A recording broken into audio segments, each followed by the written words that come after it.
আমরা নারী, আমরা সবটাই পারি। কারকলের রেসিপি নিয়ে এসেছি। কারকলটাকে হালকা করে ছিঁড়ে নিয়ে তারপর এটাকে অল্প পরিমাণে জল, 1 চিমটে নুন দিয়ে বয়েল করে নিলাম। আর সাথে একটু চামচ দিয়ে ভেতরের যে অংশটা আছে হালকা করে বিচি শুদ্ধ তুলে নেওয়ার চেষ্টা করলাম। যতটা পারা যায় যত ভেতর থেকে তোলা যাবে, ভেতরের যে পুরটা আমি ততটাই আমি ভরতে পারবো।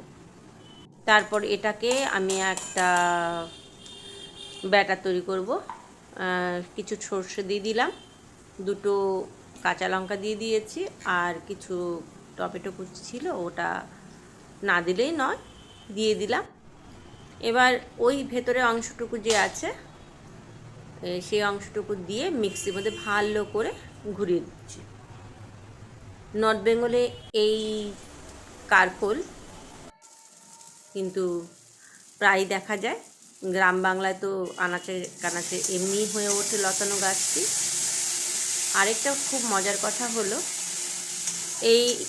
এটা যদি তৈরি করে ফ্রিজে রেখে দেওয়া যায়, যারা ঘরোয়া ঘরে কাজ করে তাদেরও কাজের খুব সুবিধা হয়, যারা জব করে তাদেরও খুব সুবিধা হয়। অল্প জাস্ট তেল দিয়ে আমি এটাকে ভালো করে একটু নাড়াচাড়া করে নিয়েছি। তারপর একটু ময়দা আর একটু নুন হলুদ দিয়ে একটা ব্যাটার তৈরি করে নিয়েছি।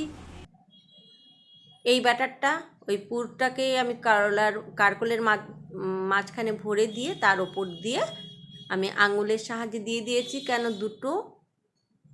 দুজনের 2টো কারকল বলে, অনেক হলে আমি ব্রাশ ইউজ করতাম, করিনি।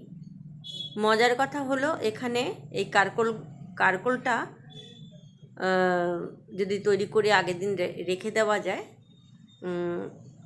তাহলে খেতে কিন্তু ভেজে খেতে, গরম গরম ভেজে খেতে খুব ভালো লাগে আর খুব প্রোটিন।